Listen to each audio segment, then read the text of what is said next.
Hello, folks out there. This episode of the podcast is partnered by Audible. Greg, you know what I love about Audible? What do you love about Audible, I John? don't have to pick up a book anymore and carry it around with me. In fact, I carry it around in my phone, which is amazing. Yeah, absolutely. They literally keep thousands of titles right on your phone, accessible at any time when you're driving, when you're cooking, when you're mowing the lawn, changing a diaper, doesn't matter. It's all right there at your fingertips, John. They've got podcasts, they've got lectures, they've got some like health and wellness and like fitness series on there that if you just are looking for something to fill that gap, like you're not getting into a book right now, it's all there for you, man. If you're a member, Greg, what's cool about it is you get 3 titles per month. The first one, you can pick whatever you want. Like I've said, I'll probably start hitting up some of those health and wellness books. And then what's awesome is they have 2 Audible exclusives. Exclusives, folks. You can't get it anywhere else. It's true. That is very true. So if you guys want to get on the Audible train, you can go to audibletrial.com/JATG. That stands for Johnny and the Greg. Hook yourself up with a 30-day free trial. No promises, no nothing. If you don't like it, which I can't imagine you're not going to like it, you can cancel at any time. But the great thing about that is the books you get during your free trial, or if at any time, those books are yours. Like you get to keep them. You can listen to them nonstop, anytime, all the time. Sounds like a deal to me, man. So if you guys are smart, like I know you guys are, because you already listen to this podcast, sign yourself up, guys. What do you got to lose? It's 30-day free trial, and it's books, it's knowledge. Gotta drink it up. It is. It is. So one more time, it is audibletrial.com/JATG.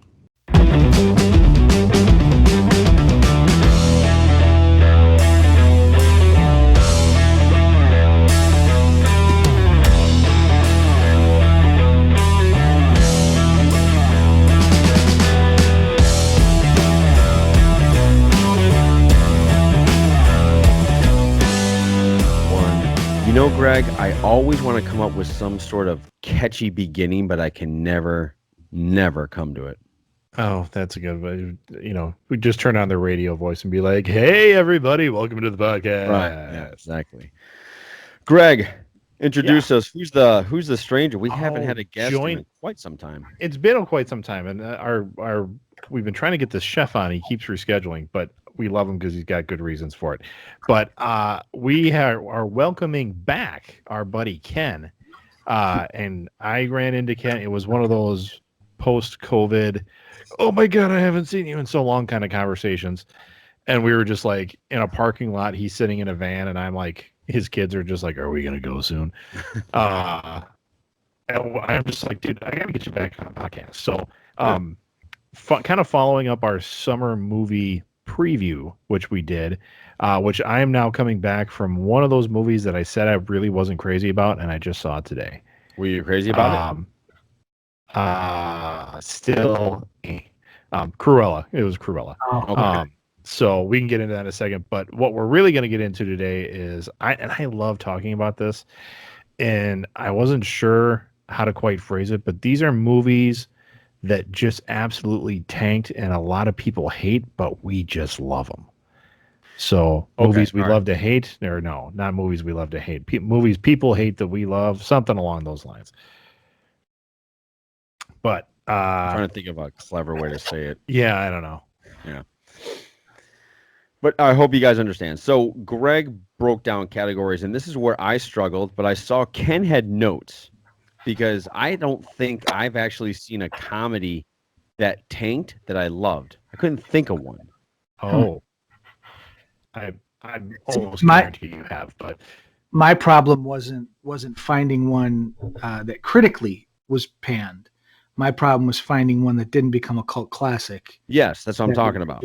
Well, yeah. So just to let the people know, I did set up a couple parameters, and I wanted it to be, it had to have a Rotten Tomatoes score of like 50% or less. Right. Which was hard to do. And some of the ones I'm like, well, I know that didn't do well at the box office. And I look it up and I'm like, it's at a 52%. Man, no, got to leave it off. So yeah. So who wants to go first? Well, I think we can go through by category because I'm pretty sure there's gonna be some conversation around these. So the first category that I had come up with is action. So this got a little back and forth because some of the action, you know, some of the movies that I saw, and like the first one on my list could very easily fit into like sci-fi fantasy, but Yeah. I put it in action. Right. So I will go first. I unabashedly love The Fifth Element. Bruce Really? Willis, Mila That was Jovovich. considered bad? Oh yeah, people hated that film. Luc Besson. It was so weird. What was the tomato? You know what? I got to bring that up. Because But, I'm shocked. I thought that was a classic. That's a cult classic. but it didn't do well. You're right, and a lot of the things that I think I came up with are cult classics. Okay. But on Rotten Tomatoes, it's 71%. See, so that doesn't count. Maybe I'm breaking my own rule. Yeah. I thought I saw it was like 48. I think you hoped it was. No, I tried to look all these up as I did. Yeah, me too. I wrote my percentages down. So did I. I should have. I did. I was gonna because I'm using Google Keep for notes. Yeah. And I thought about putting little parentheses in there, and I'm failing my spelling test here. Ken, while Greg gets his assignment together, what's yours, bud? Well, my number one, and I know I just checked this, 18% on Rotten Tomatoes, was a Cobra starring Sylvester Stallone. Oh yeah, I love that movie. I remember that movie. Yeah, okay. Not bad. That's not bad. Dude, they have a great bad guy in there. They really do. They really do. Yeah. Underrated storyline. I think, when you're talking about bikers gone bad, we had a ton of those shows and movies come out about 10 years after. I think Cobra was ahead of its time is what it comes down to, because it really hit big afterwards. But, in the mid 80s, they just weren't buying it. But what was his name? Sylvester Stallone or the bad guy? The bad guy. Brian Thompson was the big Australian guy, I believe. Yeah, and he had the knife with the spikes and the. Yeah, I love that. Yeah, absolutely. That's a good movie. I don't know. I really don't. Maybe Sylvester Stallone wanted to do a pet project with his then at the time girlfriend or wife. Right, Bridget Nielsen. Yeah, so it was probably to show more her acting chops to move forward versus anything else. Which, make no mistake, she was the most forgettable thing about that movie. Yeah. And Sly's a movie star. And Sly's a movie star. He was full swagger and he was full, talking, giving one-liners and doing his thing. But man, I loved it. Didn't the bad guy they wanted it to look like chainmail, but it was more like a crocheted tank top kind of deal. Yeah, the costumes were a little like the leather wasn't really leather; it was more like pleather and a little shiny, little S&M as opposed to a biker gang. But didn't Cy have a flat cap in that, like this? No, one of those? Was that Cobra or was that? I thought he had it in that. Maybe I'm wrong. Might have been. No, you might be right. Or did he shoot on a match? Right? Shoot on a match. Shoot on a match. Yeah. And I think there was because that's right. Him and Rennie Santori, his partner, his sidekick, definitely had a flag cap. Yeah. Okay. I think he might have at one point too. All right, that was good. I like that one. Greg, did you find another one, or you want I me did. To go? I actually found because I had a couple backups in case. Yes, of course. The conversation led to it. Kind of in the same kind of biker movie genre is Stone Cold. Yes, that is a fantastic movie. Brian Bosworth, where he's got the pet Komodo dragon or whatever it was. Yeah. Hang on 1 second, Greg. Ken, are you getting like disruption from Greg every time he talks? I am. Yeah, I think adjust your mic a little bit. Yes, but Greg is absolutely right. Stone Cold was a awesome movie. I remember that. Yeah, that was full on Bosworth with his mullet, his flavored mullet. Yeah. How he fed that lizard in the beginning.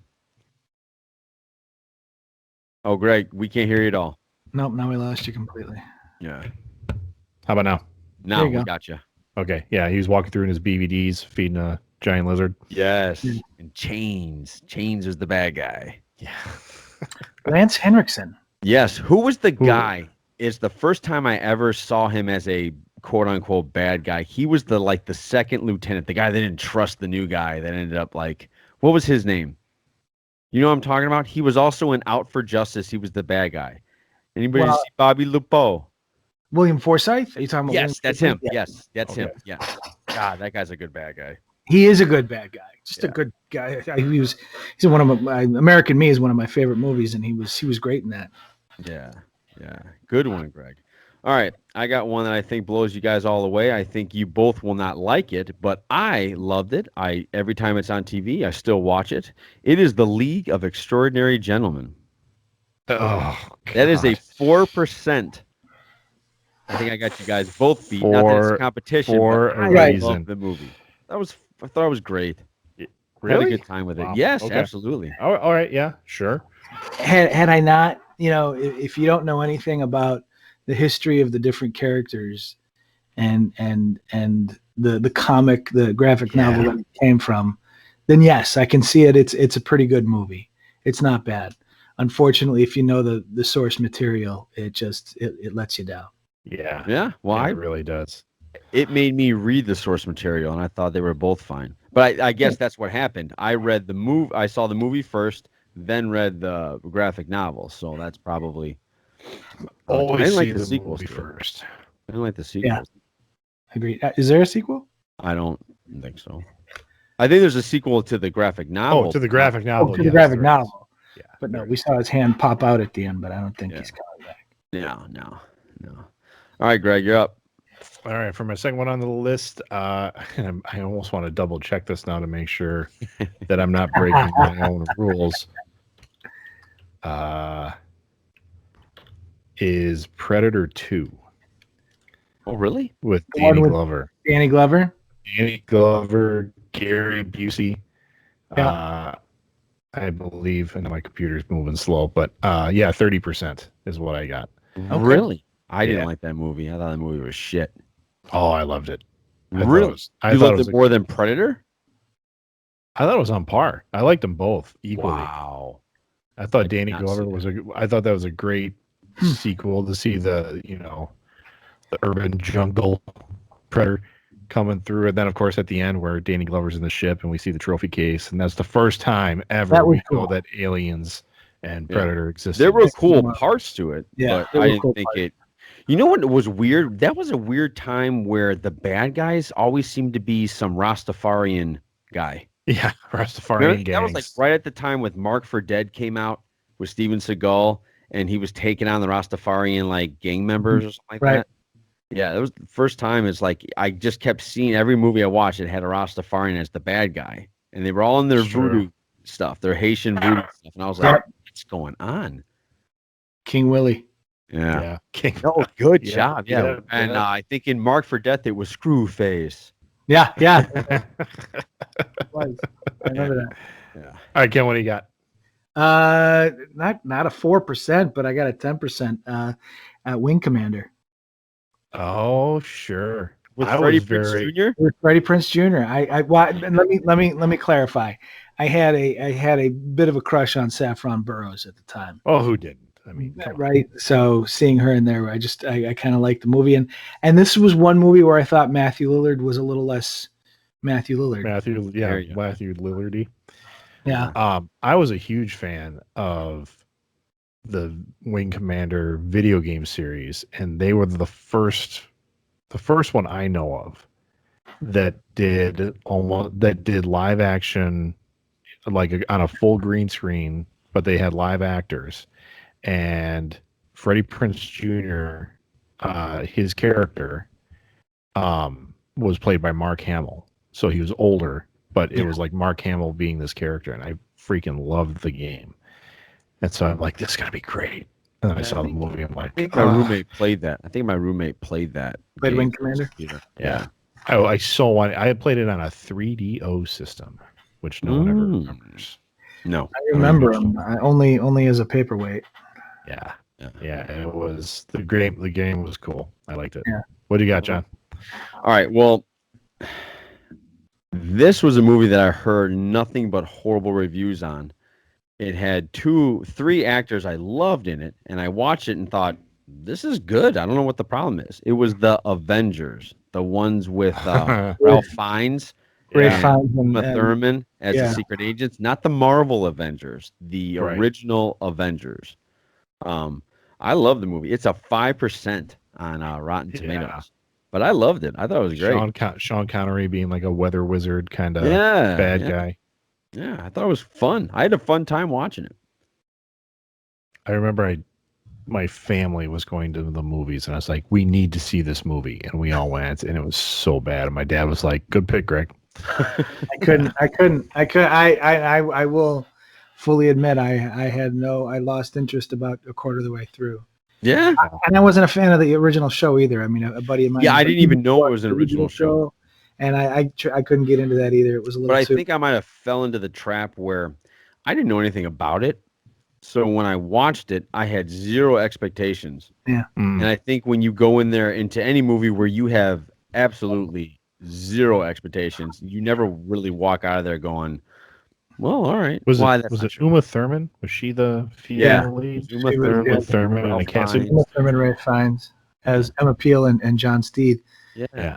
But then I loved Kingsman, right? So Kingsman was great. It was very similar in its storytelling and its. But maybe the Avengers there was before they weren't ready for it.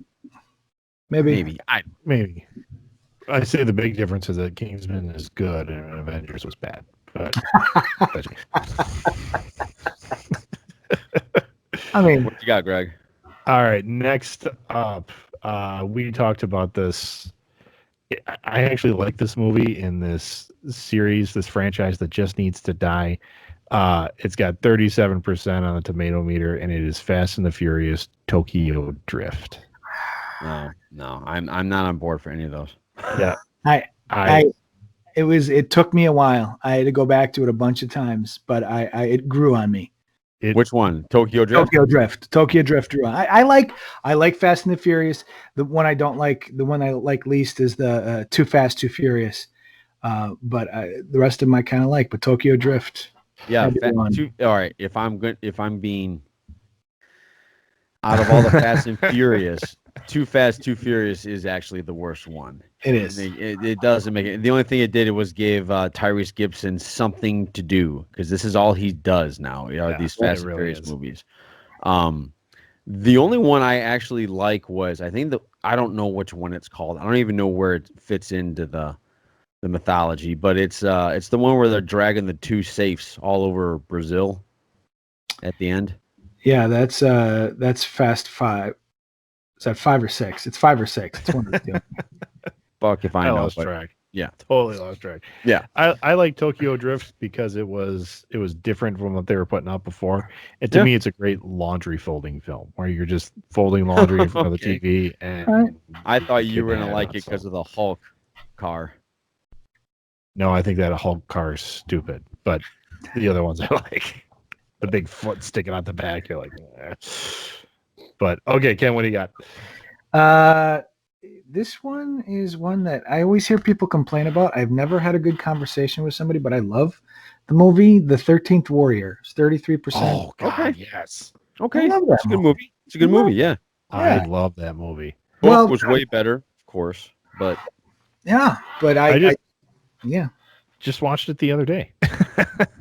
Yeah, I love it. I think the only thing I can remember on the 13th Warrior is when they show that montage of him starting to pick up what they're saying, and then all of a sudden he picks it up.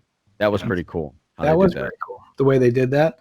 Yeah. I love the way they Viking lore is always kind of fun to watch, and the more hair I grow, the more I feel like a Viking. So I like watching them fight. The scene at the end where Bolvi, the leader, is like he's been poisoned, he's dying, and he says kind of the Viking prayer, and when he slams his sword down and the thunder crack happens at the same time, you're like, wow, that's great. Dude, in the book, when that guy was dying, in the book, they explained that he had sex with 3 virgins before he finally passed away. So this dude's dying, and he decides to, go out as you do, right? Yeah. Okay. I mean, if you're gonna go in style, I guess. Yeah. Right? Yeah. Okay. So this is when we're gonna start getting to the point where Greg had all these categories out, and I'll be honest, I looked at the categories, and I struggled with it because of two reasons. Number one, it was Memorial Day, and I didn't want to do a lot of homework.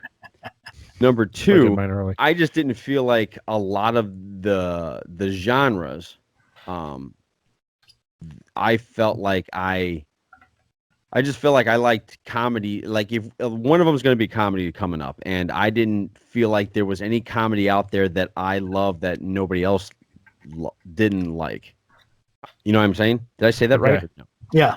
Okay. So I'm just going to go from the lowest score I have on my tomato reader and keep going forward. Are you going into the comedy section? No, I'm not going into comedy. Okay. So what I'm saying is I have a bunch of movies here, but they're not in any type of certain section here. So you're going to have to live with that, Greg. It's going to genre skip. So pick an action one then.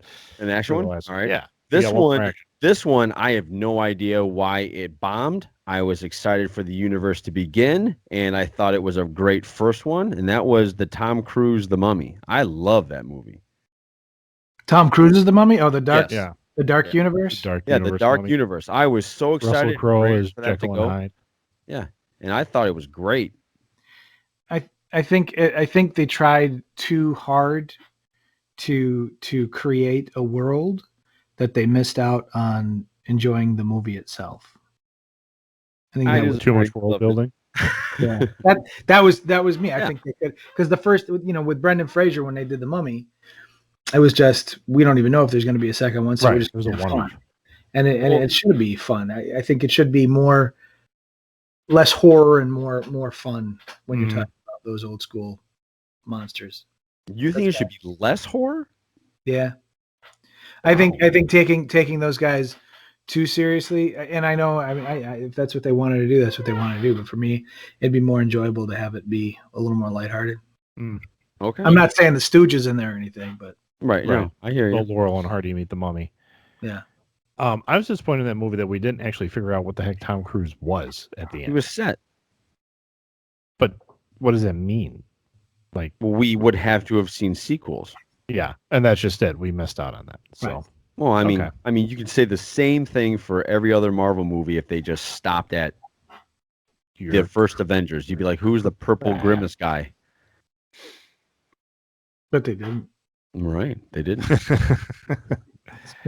All right, so my last action, which has 37%, the 90s classic Roadhouse. Oh, really? Yeah. Really? Was that you low? didn't like that? Oh, I love it. No. It was Rotten Tomatoes didn't like it? No, like it's panned critically as being just a big ball of shit. Really? But right. I haven't met one guy out there that has not liked Roadhouse. Yeah. The small guy who comes in and kicks ass. How do you not? The same reason for Good Will Hunting, right? That dancing philosopher who could rip your head out. Like that's hard to imagine that was actually. And Sam Elliott just chewing up scenery. Wow. Yeah, big time. All right, man. That closes on my action. What else you got there, Ken? Well, my last, I got a 38, a 41, or a 40. Go 38. Armageddon. Really? Wow, that was that low. I didn't know that was that low. That was my other two were Young Guns and Bloodsport, but Armageddon was the lowest. Bloodsport was mine too. Yeah, I don't understand how that was a bad movie. I thought I thought that was a fantastic, but Armageddon was. I know people didn't like it because big summer blockbuster. But those are usually panned by critics. How many saw it? How many Michael Bays have bad Rotten Tomato scores? Oh, that's a good question. And most of them. Yeah, I know. Michael Bay. Every Transformer one has to. Yeah. Armageddon kicked off the asteroid killing the planet. Yeah. Theme that we had for a while. But no, the other one, not true. Deep Impact came out first. Armageddon. Oh, did it? Yeah, Deep Impact did come out first. Yeah. but it didn't. It wasn't the same. No, There wasn't the strange lighting and the musical montage and upshots of people looking off in the distance. Yeah, no, and what's her name? Liv Tyler. Liv Tyler, half naked. Yeah. I mean, that's pretty much. Hey, what? Didn't they die in Deep Impact? Like Some it hit people the did. Earth. Oh yeah, It hit the Earth. There was part of it. Part of it. So in Deep Impact, they had the smaller. Oh, it's One that coming back to me came now. I think Elijah Wood was with the girl that looked like the girl from Mad About You, but it's not her. Oh, it's Lily Sobieski, I think is. Yes. Yeah. She was on the back of a motorcycle and he was out racing a wave up the mountains, Yeah. right? Mhm. Up a mountain. And they lost the coast. They lost Yes. California and New York. I remember this now. Yeah. I remember this now. Okay. Yeah, it's like Tay Leone getting hit by 100-foot wave. Yeah. Her and her dad. Yeah. Well, so now we move on to comedy. Oh, wait, I'm sorry, Jen. Did you have one more? I have a bunch more, but they're not going to move into any of these comedies. So with the comedy one, just let it go. Let it go. Okay. Yeah. Well, in the comedy one, speaking of Liv Tyler half naked, my number one there is Empire Records. You got that? Got that too? Is that a ditto? Yeah. So many fantastic one-liners come out of that movie. I've never seen it. Never seen it. Oh, See, the reason why I've never seen it, Greg's a big music guy. I'm not. So Yeah. anything that's music, he's like on. Like I've seen this preview 3 or 4 times now on the TV called The Heights, and Greg was all about it last podcast. And I still look at it and think, this is so stupid. Yeah. well, this is. Well, it's this not. isn't It's a not musical. Yeah, but it's about a record store. Fantastic. And Okay. record store. Yeah. Okay. That's a 31%er on the tomato meter.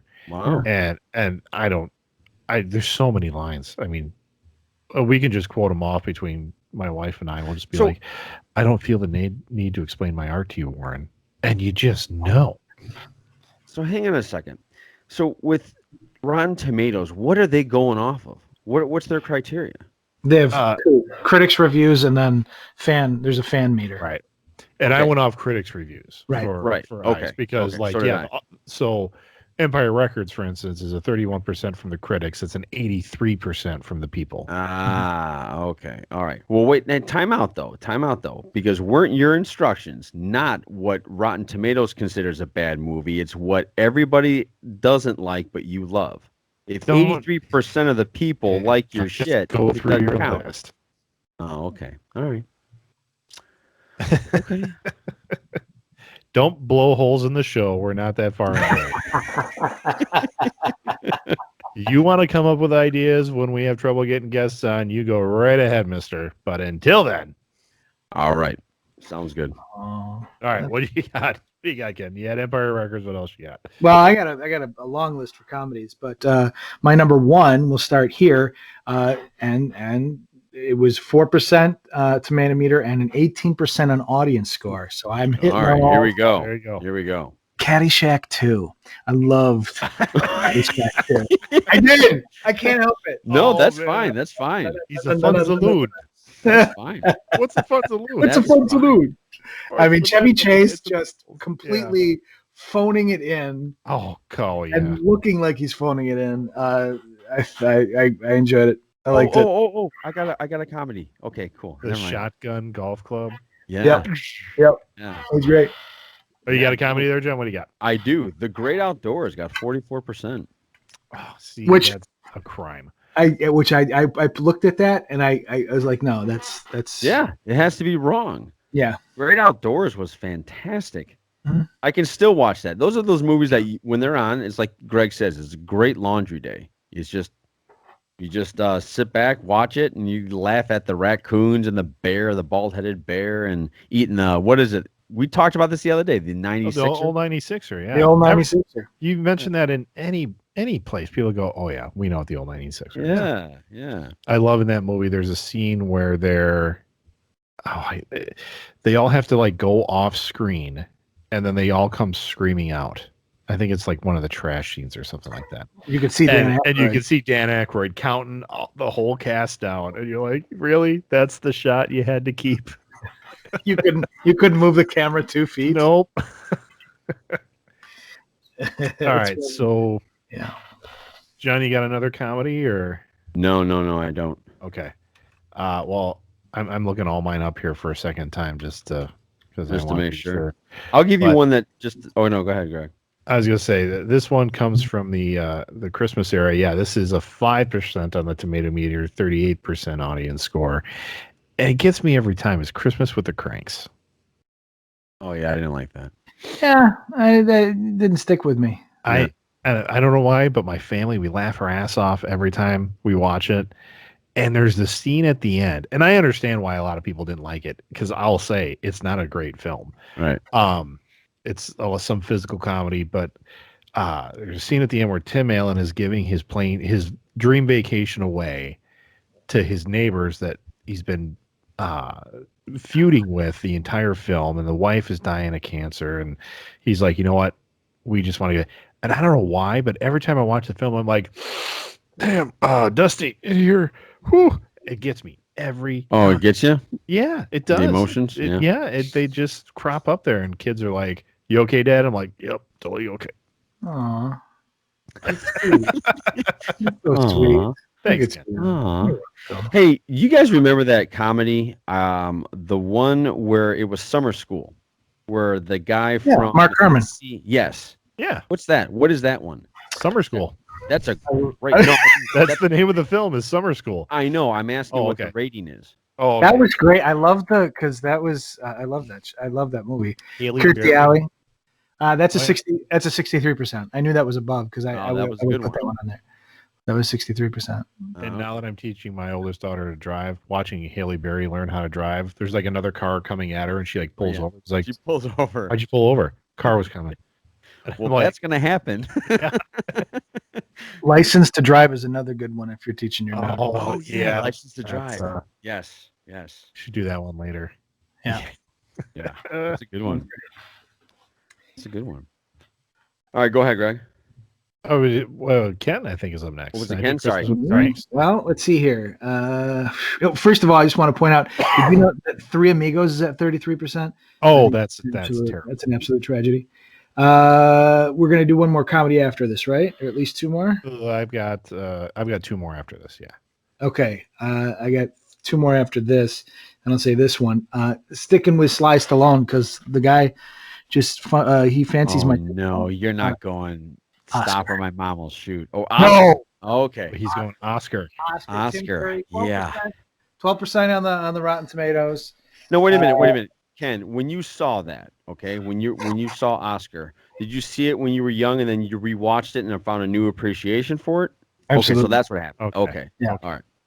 Yeah, I can see that. Because there was so many things. I mean, Tim Curry alone is just. I get it. It's Tim Curry's in? Tim Curry is Dr. Poole. I gotta watch it again. It is. I have to watch Oscar too. Role. He does a fantastic job in there.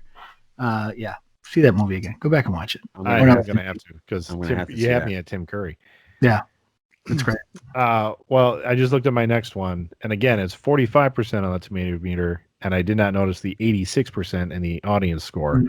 So the people like it. The 1992 comedy Brain Donors, John Turturro. Oh yeah. It is a full-on homage to the Marx Brothers. Yeah, I've never seen it. It's definitely one of those cult classics. What's it called? Brain. I want to write these Donors. down. Brain Donors. John Turturro doing a really great Groucho Marx. Mel Smith. Mel Smith. Mel Smith, yeah, British comedian. Yeah. And I cannot remember the silent guy. Bob Nelson. I was going to say Epi Epperman, but that was his character they created for his stand-up.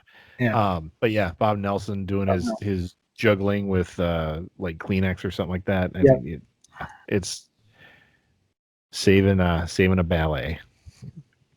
Yeah. Because Bob Nelson, he do the football players. Yeah. Stand-up. Yep. These are my helmet. These are my shoulder, my pads. That one. I ain't got no cup on. Yeah. Classic.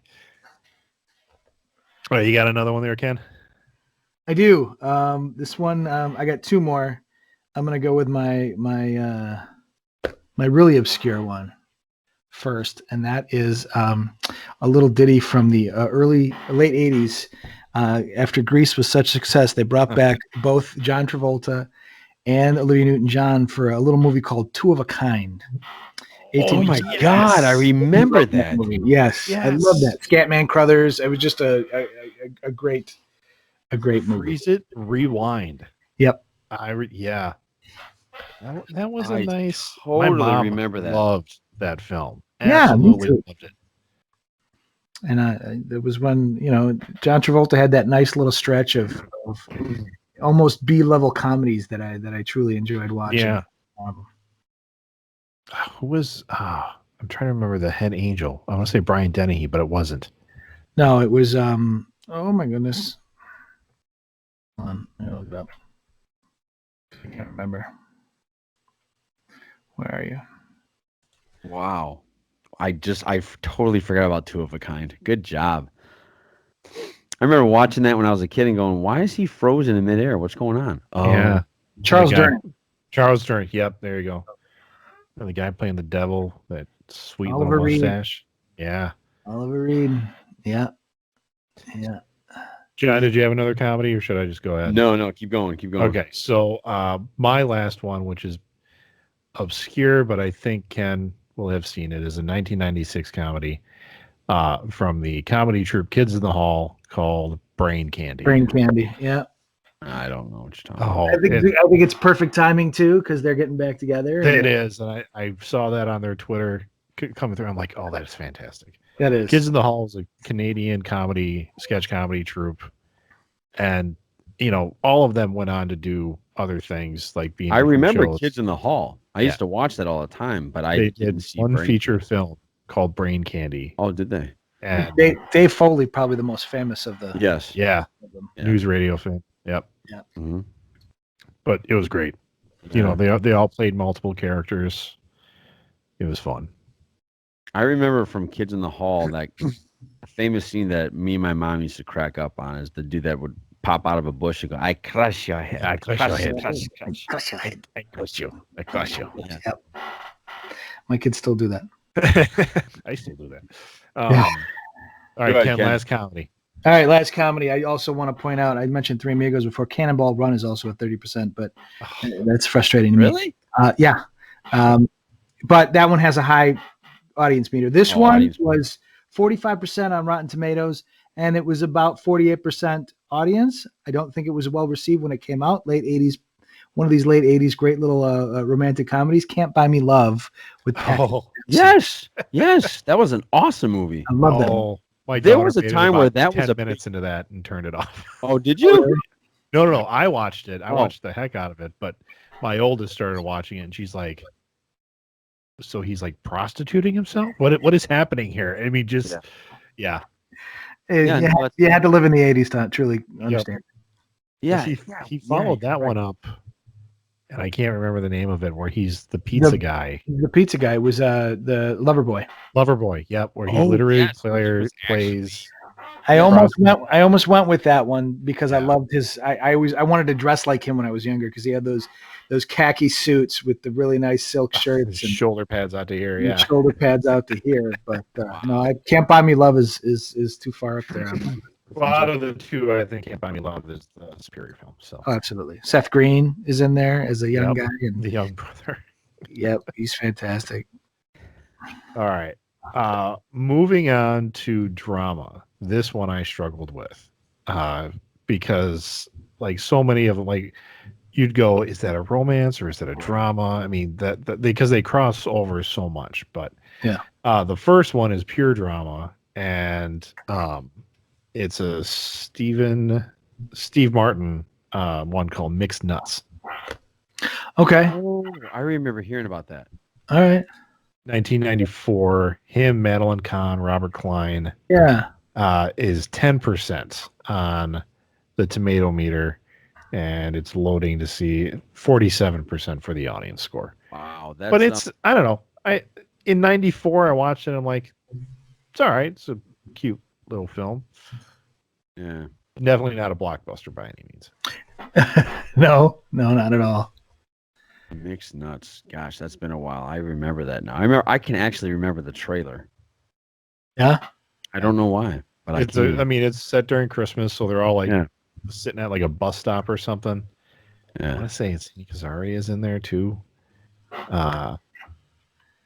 He was in everything at some point, wasn't he? Yeah, it's true. Feels like Juliette that. Lewis. Sure. A transvestite played by Liev Schreiber.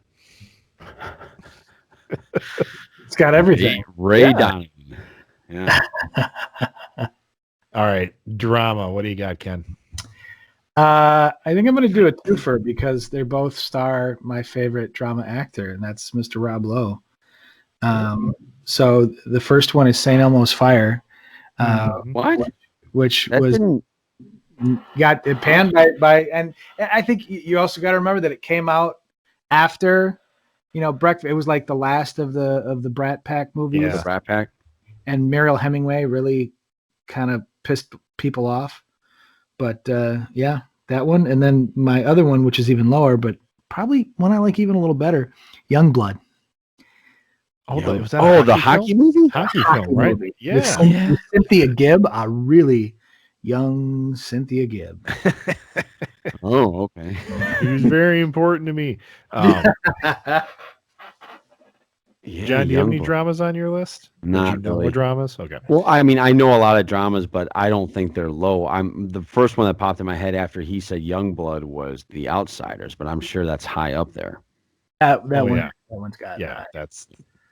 I'm sure that's high up there. Like I said, like when it comes to this drama stuff, like in a bad action movie or a bad horror movie, you can get behind for some reason. Right. But like a bad drama, you're like, I don't want to waste my time on this. Yeah. So Skip.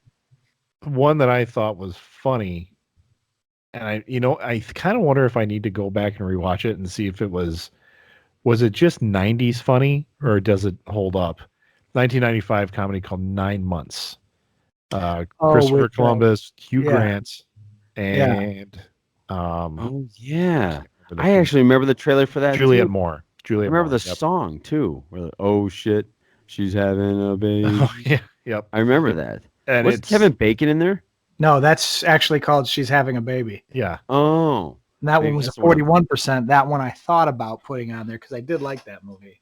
It's Robin Williams playing the OBGYN from like Eastern Russia or something like that. Just again, whenever he's on the screen, it becomes a Robin Williams film. So yeah.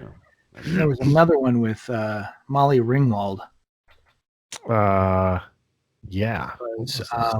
Where she gets pregnant and we see a really weird shot of the right. What was it? Was it a weird birthing scene? I think. Well, no, we saw at the beginning. We see when they're in the rain or something, and she gets pregnant, and we see like the tip of the penis inside, and it's like I remember reading that when I was younger, and I was like, what the hell is that? I'm watching. I can't remember what it was. Yeah. You guys looking it up? I'm looking it up, but for keeps. It was for keeps. Oh, for keeps. I remember for keeps. Yes. Yeah. Okay. And the beginning of the movie is them at the raining, and then they go inside her body, and then we see, and I'm like, I was like, why are we seeing this? Why do I need to? But the title of the film is literally "For Keeps?" Question mark. And you're like, what? Hello. Yeah. For keeps. Next up on my drama list is a certain cult classic now, but The Room. Oh God, yeah. You liked the original? Actually, you watched it. I mean, I liked it for its absurdity. Like, I mean, it was. I had heard, read on the internet, talked to some people like, you have to watch this and just enjoy it for how stupid it is. Yeah. And for that reason, I liked it. If I would have just stumbled across this film, I would not have watched it because I would have been like, this is terrible. But going beyond to see the comedy in it, I guess I liked it. Yeah. It's almost too cliche for me. Like Manos and Hand of Fate, right? It's almost like it's so bad, it's so bad that it's like, yeah. But now he's all Tommy Wiseau's all like, no, I was doing that on purpose. It's all part of my show. Yeah, whatever. Yeah. Sure. Did anybody watch the movie about that movie? Yeah. Was it good?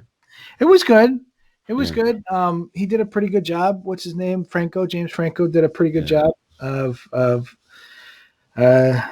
emulating Tommy Wiseau, and Dave Franco did a good job as the other guy. Yeah. Got another drama there? I do. This one was one of those ones where it was like kind of in between, and it's really popular. It became a cult classic, I guess you would say. But it was in between action and drama. The Boondock Saints. Yeah. Yep. Panned by critics. Like nobody went to see it in the theater, but then all of a sudden it hit DVD, and yeah, everybody told me I had to watch that film. Yeah, and I watched it. And I went, okay. That was how the '90s worked for a while. It was like, if it failed, just wait to see what happens. The rental fees, because isn't that how The Bourne Identity got a sequel? Because everybody DVD off his VHS. Yeah, it had.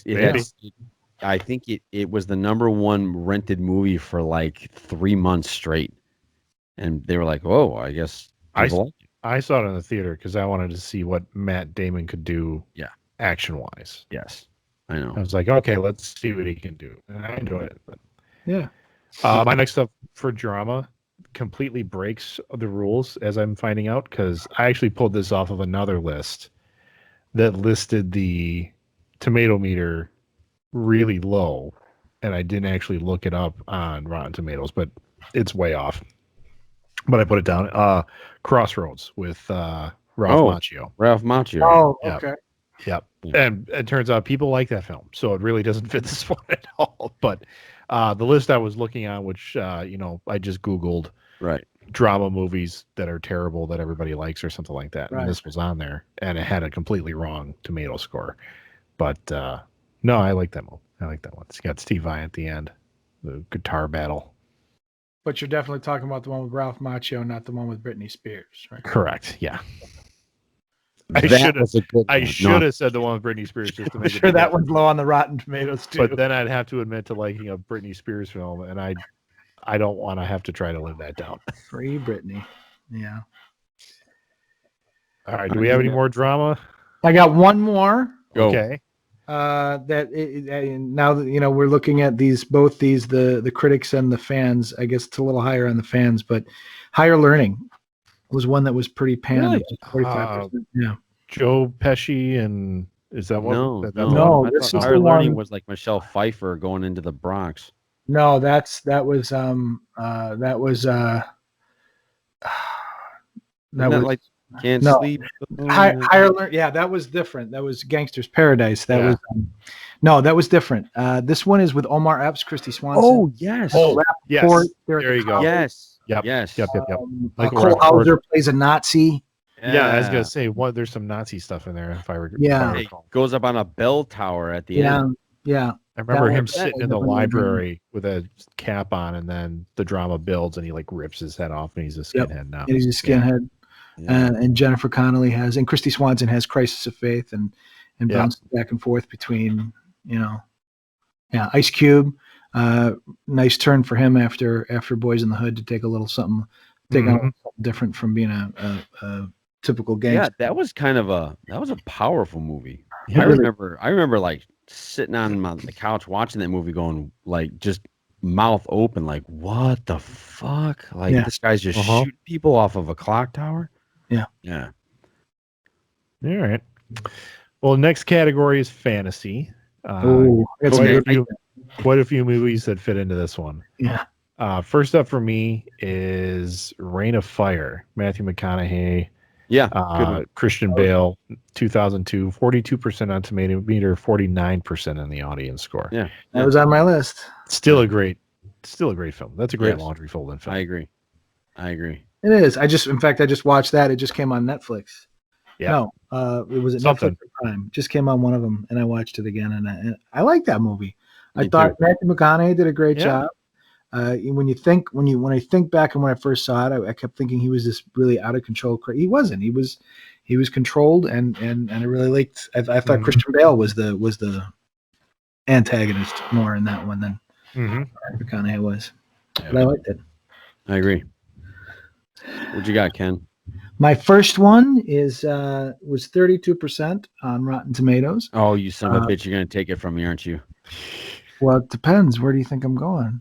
Oh, we'll find out. Well, this is a little movie, man. This one is probably like encapsulates my childhood. Oh God, you are gonna take it from me. 1983. Oh, starring Ken Marshall and a young Liam Neeson.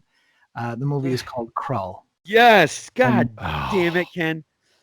Yes, it is just fantastic. I agree. Love Krull. Who doesn't love Krull? Yes, God, it was awesome. It was a great movie. Yes, I made so many of those different Krull things that it was just. Yes. I remember. I have flat out stolen Ergo the Magnificent for D&D characters, where he says his entire Ergo the Magnificent, short in stature, tall in power, something in wide of vision. I tried to have my mom. I loved my favorite character in that entire movie was the Cyclops guy. Yeah. Oh yeah. And I tried to have my mom make up Cyclops on me because my mom was really good with. When I was young, she painted me green one day to be the Hulk. Good with theater makeup, huh? Yeah. And I just begged her, "Can you make me look like the Cyclops?" She's like, "I don't know how you're gonna see." So, yeah, you took it from me. Fire mirrors, crystal spiders. Yeah. God, that was great. Even when you killed those weird looking insect stormtroopers, that little thing that shot out of the back and went into the ground. Aliens. Well, my favorite part was how clean. I'm a huge fan. I love chrome. I love silver. I love all the instruments. The axes were so shiny and clean. Yeah. Beautiful. Yeah. It was a really cool movie. Yeah. All right. Fantasy. This isn't. So many people. You could argue it is fantasy. I would argue it's more action. But I love this movie. Everybody else hated it. I love it. I still watch scenes. I don't watch the whole movie, but I watch scenes, and you'll know what I'm talking about. Sucker Punch. Oh yeah, I liked it. I love Sucker Punch. Yeah, I thought it was great, but it got canned. Nobody liked it. And, no. Well, I think everybody expected those scenes to be the movie? not be to those great scenes to not be not be like full on fantasy, she's in her own head. Yeah, watching this play out, they expected it to be real. I thought when I first saw the poster, levels girls. to that film. Yeah, when I saw the poster of the girls and it said Sucker Punch, the main character looked super white, and I thought it was it's like a girl vampire squad that kills Nazis. That's what I thought that movie was about. Because think of it, Sucker Punch, right? Yeah. I thought, sure, this is about vampires. Makes sense. So I walked in there, and I finally get it. I'm excited. I put it in. I'm like, what is this institution stuff? I am way off on this. Yeah. That's like one of Oscar Isaac's first, isn't it? I mean, he was young. Yeah, he was young. Yeah. Yeah, I'm sure if you rewatch it again, you'll see a lot of people. You're like, oh, damn, he's in there? I'm sure. A lot of people. Well, yeah, John Hamm's in it. Yep. I didn't. Now I remember him. Yes, you're right. John Hamm is in there. That was a 22% on Rotten Tomatoes. I can see that. All right, Greg. Well, my next up fits the tomato meter, not the audience score. The original Mortal Kombat. What's the audience score on that? Audience score is 57, so just above 50, but tomato meter is 44. If I were to watch it now, I wouldn't like it. But if I were to watch it back in the 90s, it was awesome. It was awesome. And what really got me is now, having studied martial arts and like some of the things that you're watching them do, you're like, the fight choreography is not great. And some of the best martial arts is when the guy comes out and he's just like a turban extra, and he like flexes all this stuff. He does a couple forms and then Sub-Zero freezes him. But that guy's form, you're like, that was tough. That was like a legit martial artist they had come out to do that. And that's just his leg. Yeah, and then you cut to Johnny Cage, that actor who I believe does know some martial arts, but him fighting girls he was like tap, he was tap, like a tap. jiu-jitsu master. Yeah, and you're just like they wasted him on fighting Goro. But Ridiculous. still, it's I have a weird bone to times, pick with that so. franchise. They can't get a Sonya to save their lives. Yeah, it's a little tough. I don't know why. Yeah, exactly. I don't know why. Black Widow, any one of her action scenes looked way better than any of Sonya, and I don't understand that. I don't get that. I haven't. Have you seen the new one? Yeah. Yeah, we saw it. Same thing. What's funny is that when you type this in like Rotten Tomatoes, it says if you like this movie, you might also like League of Extraordinary Gentlemen, 13th Warrior, Reign of Fire. That's hilarious. I mean, you got to remember the first one, Bridget Wilson was a pretty face. She was like the biggest, other than Christopher Lambert. She was like the biggest name in it. Yeah. Right? I mean, she had done the Adam Sandler movie, Tommy Boy. Tommy Boy. She was like the biggest name, so they wanted to get somebody who kind of had some name recognition. Right. She made Pete Sampras and fell off the face of the earth. Yep. All right, Ken. Ooh, so many options here. Let's go with this one, which was actually a little bit higher on the. Yeah, I guess it wasn't. It was under 50 for both. I liked it. I know it came from a book, but I liked it. Aragon.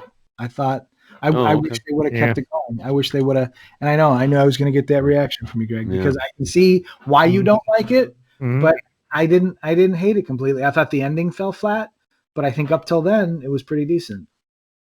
Yeah, I mean, it definitely had my interest. Yeah.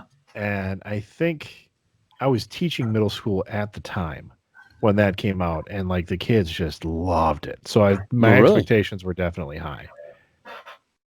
So they just love the book, or they love the movie? They love the book, the whole book series. They just sucked it up. Yeah, the book is fantastic. So I have one that's kind of a fantasy. I guess you could put it in this fantasy term. Greg and I talked about it before, and I said, I don't give a shit. I love it. I will still watch it to this day. It is awesome. Conan the Destroyer.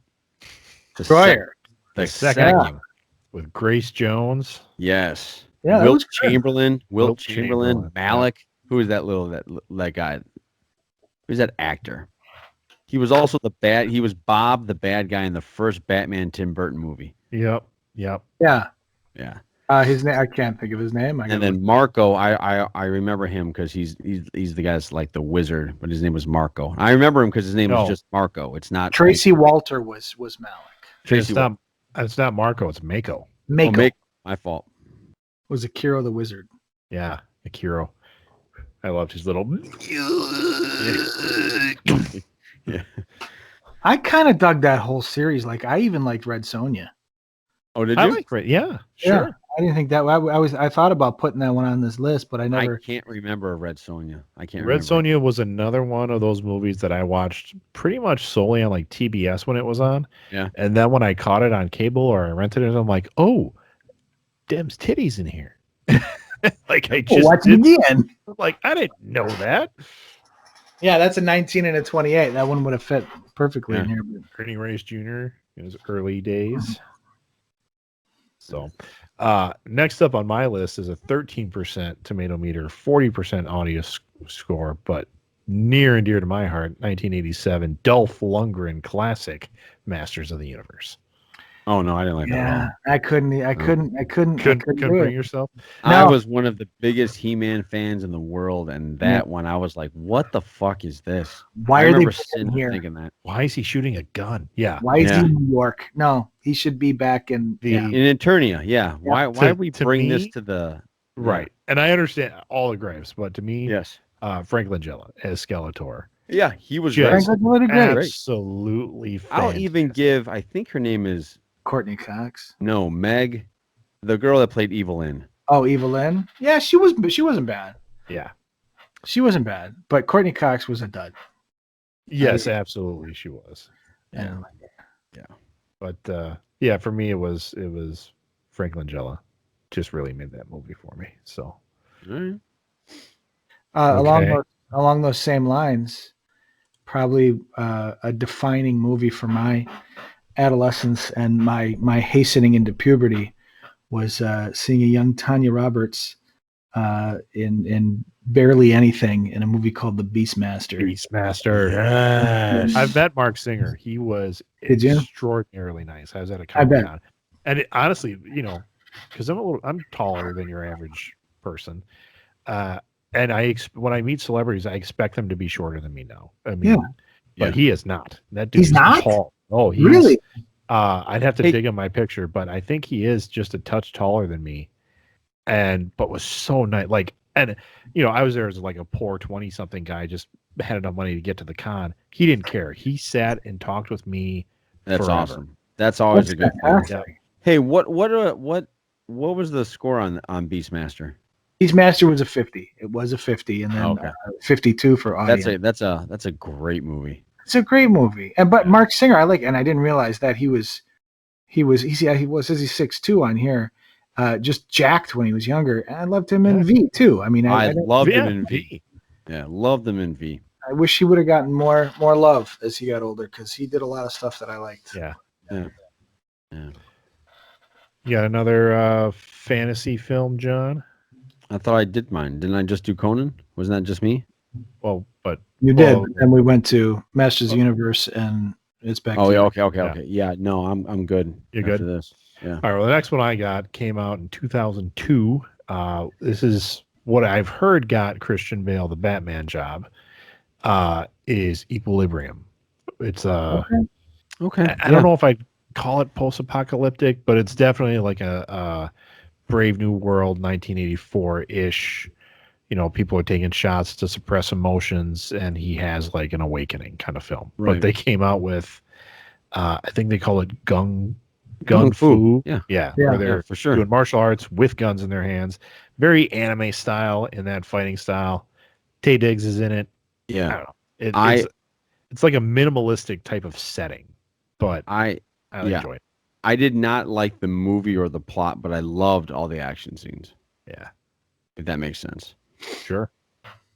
Bad movie, good kung fu. That's definitely a category we could have. Yeah, that's true. What was the other one with? Because when I think of that, I think of what was the one with Ralph Fiennes? Strange Days. Oh yeah. Oh, Strange Days. Strange Days. Ralph Fiennes and Angela Bassett. Yeah. Wasn't there one with Emilio called like Free Jack? Free Jack. Mick Jagger. Yeah, Mick Jagger. It wasn't, and Anthony Hopkins. I say Anthony Hopkins was the bad guy. Yeah, they would steal the body of somebody that was going to die. They take him from that time so that he could be the new like avatar for him. I think that was the plot. Yeah, and now that I think of that, Ryan Reynolds made a movie. Did he? And was Anthony Hopkins the bad guy in that one too? Like pretty much the same plot. Criminal? Was that Criminal? No, like Replacement or I'll look it up. Replica? Yeah, where he like Reynolds is like they try to wipe his mind out and replace it so that this rich guy could have a new young body. Oh, God, you're right. yes. And I want to say that was Anthony Hopkins as well. Geez, Ryan Reynolds, do some more movies, will you? I know. There's Or wait a minute. Selfless is the name of the film. Selfless? Self-less. And that's what it's about? I'm sorry, no, it's Ben Kingsley plays the bad guy. Oh. I think. I do remember so that. I was wrong. But I it's vaguely remember that now. Because I think I was thinking about the one that Darren Hafford's in, Greg. You're thinking the Island. The Island. The Island, yes. Oh, yes. Yes. That's Ewan McGregor. Yeah. Yep, Will McGregor, Scarlett Johansson. And I like that film. That probably could have made it on a list. Probably. It's got too high. Again, another Michael Bay. Yeah. Yeah. All right, next up we have horror films. Oh, I got one more fantasy. Oh, I'm sorry. Sorry. I want to cut I you got one off more there. Well, do you know Hook's under 29%? I know. I saw that and I was Hook? like, really? Hook. Yeah. Hook? Like Peter Pan? Yeah, like Robin Williams, Dustin Hoffman. Wow. But That my was really last good. fantasy I want to point out is one that I like because again it tickles a bone in my body. Millennium with Chris Christopherson. Do you remember that one? Wait, was that like a time travel? Like the word paradox comes in my head a lot. Yeah, they mentioned that a lot. It was a future. It was in the future. So what they had to do, this is a movie that came out in 1989. They would go onto a plane, and they needed people to populate the Earth again. Right. Yes. So they would grab a plane that was going to crash, and they would take all the living people who were about to die and bring them to the future, and then put dead bodies in there. And then one person recognized what was going on, but actually survived the crash and then tried to figure everything out. It was just this whole mind twister. Cheryl Ladd, Christopher Christopherson, Wow. Daniel J. Trevante. It's a good movie. And I remember watching it the first time I ever watched it as a kid. And I'm like, I don't follow. Like it didn't. Yeah. I didn't get what was happening. Too hard to figure that out. Yeah. That was good. All right, now we're doing horror. Horror films. So first up for me, and I'm gonna check this one again because maybe I was wrong. Is Constantine. Really? Keanu Reeves? Keanu Reeves, Constantine. Keanu Reeves, Shia LaBeouf, Rachel Weisz. Wow. 46% tomato meter. Okay, yep. So I'm a little off. 46% on the tomato meter, 72% audience score. Okay. Which would make sense because I would fall right into that category. Yeah, I like that film. Yeah, I like that film too. Critics did not. No. Mine was kind of a horror / thriller. Okay. Yeah, there's a lot of crossover in those two. Yeah. But this one was a 25%, and a lot of people didn't like it, but I did. It was Lady in the Water. I like Lady in the Water. Yeah, we talked about that. We both like that movie. Yeah. Yeah, I thought it was good. Guy with the one beefy arm. Yeah. Well, he worked out one side of his body. That was great. I have two, but we'll probably come back to me again. First one was Chud. Remember those? Chud.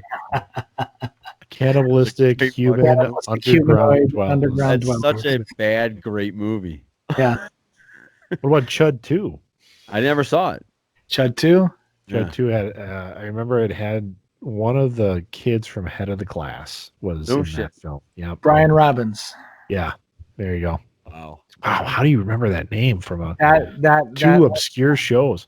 I would love to take credit, but I saw the cast list from Chud 2 and I knew Brian Robbins was on. I did know he was on Head of the Class, but I wouldn't have put it Greg, after Constantine. For me, after Constantine, 1986 horror film Maximum Overdrive. Yes, I love that. And I think I loved it, honest to God, because of AC/DC. Okay. Like, all right. That was the soundtrack. 15% on the tomato meter, 50% audience score. It's funny you mentioned that. I just heard that was, let's see, Stephen King directed that. He admitted he had no idea what the hell he was doing. Emilio Estevez said it's the worst thing he's ever done, and he's ashamed of it. Yeah, I just watched a special on that. That's interesting. Yeah. The concept was, machines coming alive. Yeah, it was a great concept. They didn't have the special effects to pull that off. No, not really. The soda machine killing kids at the ballpark. Yeah. And the truck with the gremlin face on it was just or how that lawnmower chased that kid. Yeah. Mounted camera to the lawnmower. Yeah. All right, what else you guys got? Horror films. Well, speaking of Stephen King, there's a lot on this one, I'm sure. There's a lot of Stephen King. But this one was one that I know people didn't like, but I kind of did. It was Sleepwalkers. I hated that movie. People, right? I love that movie. I thought it was. It creeped me out, Ken. It creeped me out. The incestual between the incestual cat people. Yeah, that creeped me out. But go ahead. I'll let you. No, I thought Brian Krause was cutting it very thick. I mean, the dude was all hammy, but it was good. I thought the premise, but again, it was one that the special effects, if it was made now, I think it would be much better because the special effects just didn't do it justice. I was really into werewolves when that movie came out, and I was like, ooh, we're cats. Let's see what that's like. And I think that was what drew me in to watch that film. Yeah. Greg, did you ever watch Saturday morning cartoons? Dumb question. Sorry. Did you ever watch the Ghostbuster Saturday morning cartoon? Real Ghostbusters? Yes. No, not the one with you mean the different No, not the one with the gorilla named Tracy. Not that one. Right. Okay. Was it called the Real Ghostbusters then? I believe maybe I'm mixing them up, but I thought the Real Ghostbusters was Peter Venkman, Ray Stantz. That's the one I'm talking about with Slimer. All. Did you ever see the episode where they had a were-chicken? No. Oh, you gotta look that up on YouTube. That's a good episode. Okay. I remember one where they had werewolves and vampires biting each other, and they kept shifting back and forth, and they're like, "Let's get out." They're like, "Let's get out of Dodge. There's no winning here." All right, for me, this one I will still watch, and I will have this gleeful smile on my face because I had to watch this movie probably 150 times, and my aunt and mom could not understand. It was Phantasm 2. I loved that movie. I don't know why. Really? Yeah, I just loved the silver ball. The silver ball, the tall man, those little gremlins that decided to come and grab bodies, and I saw the first one. First one sucked. Everything else after that sucked. But this part 2, I don't know. I loved it. Was that the one where he made the? Yeah, James LaGrosse. It's the one where they made the shotgun with yeah. He shot he like spent hours building this shotgun for one shot. Yes, exactly. He had two sawed-off shotguns, and he put them to a point, and then he welded them together. So he basically had a quad barrel shotgun. Yeah, and he shot I have no recollection of ever seeing that film. So. Oh, I agree with you. That was the best of the series, and I actually kind of enjoyed that one. Yeah. Yeah. All right. Next up on my list, because I think it's my turn. House on Haunted Hill, 1999, 31% tomato meter, 42% audience. The 91. Okay. Yeah. I don't know why I like that one. But I mean, I've seen it more than a few times. Just kind of I can watch this. Yeah. You got one, Ken? I do. This one I chose not because the critics, but because the audience panned it. So I'm going reverse. And Wolfen from 1981. I hated Wolfen. A lot of people hated Wolfen. You know why I actually hated it? I hated it because it was like an environment. It was actually an environmental movie, if I'm right. Yeah, like they were encroaching on wolves. Yeah, and so I was really mad at my mom because I said, "Mom, this isn't a werewolf movie. This is like just regular wolves that are pissed off that they're moving into their territory." Yeah, that's why I didn't like it. Okay, it was a little more laughable for me than but Albert Finney. Albert Finney. Albert Finney. Yeah. I remember the climax of that movie. I remember the end of that movie. Like somehow I think, if memory serves me correctly, the wolves got up into a skyscraper and they were surrounding Albert Finney and like the girl. And I think he did something to where he was basically showing them that, like, I'm not going to approach your territory, and they left. Yeah, and they let him go. So it was so crazy, but again, yeah, I liked it. And the critics, like, it got a 74% from critics on Rotten Tomatoes, but it was just like most people hated it. They just hated that movie. You got another one, John? I don't know. I just came to my head now. Okay, everybody loves American Werewolf in London. Mm-hmm. But how many people love American Werewolf in Paris? Not many. That one got low scores. I looked at that one. Yes. I actually like that one. Yeah. That was fine with me. I'm actually not happy. I'm a snob at a couple of things. One of them's cupcakes. The other one, your werewolf has to look fucking cool if you're going to have it on TV. It has to look fucking cool. Oh, good Lord. It got a 7% on the tomato meter. Yeah. Audience score is 30. Their werewolves were horrible. They looked like skinned dogs. I remember that. But it did have a soundtrack from Bush. So yeah, I still liked it though. That's what made me see that film. Yeah. Hey, what about The Curse? Curse, the Wes Craven werewolf movie with Pacey? Christina Ricci. and Pacey, right? Yeah. Yep. Oh yeah. Was that bad? Was that put Maybe up as, I watch it every once in a while. yeah, I still like that movie. Like I don't remember. I remember seeing it once. It has not stuck in my head. So I wouldn't. It's one of those that you're hard pressed to put in a horror category because it's not that horror based. I mean, no. Yeah. All right, Greg, what do you got? Well, my last one, which falls below that 50% in both categories, is Alien 3. You like that? Well, I don't hate it. It's kind of what it comes down to. I mean, Okay. I would say I used to say it was the weakest of the Aliens films Then until we got all these recent ones, which are shit. And out of the first trilogy, I think yes, it's the weakest one, but it was a capstone. You know, it was a capstone. Like it ended, worked right? well, yeah. yeah. Okay. When Alien 4 came out, I was like, what are you doing? This is terrible. So I didn't even like that one at all. But it the more I watched Alien 3, the more I liked it. It is one of those kind of films. All right. You know, fun fact, I didn't know, it didn't dawn on me that the alien actually, that was a different alien. It because it got born from a dog. Yeah. So I didn't know that it takes the shape of kind of. I didn't know that until that was new. That was introduced in that film. Until I watched it again. I was like, oh, it looks like almost like it runs and it has like a dog shape. Yeah. Yeah. It's a Xenopet. Yeah, exactly. What do you got, Ken? My last one. I'm a little embarrassed to admit it. I'll be honest. We're all friends here. Probably the one I'm probably the most embarrassed about. But I thought that when I first saw it, I thought it was kind of cool. Jason X. Jason X. I liked it. Is that when he goes into space? Yeah. Yeah. Oh yeah. Yeah. Yeah. I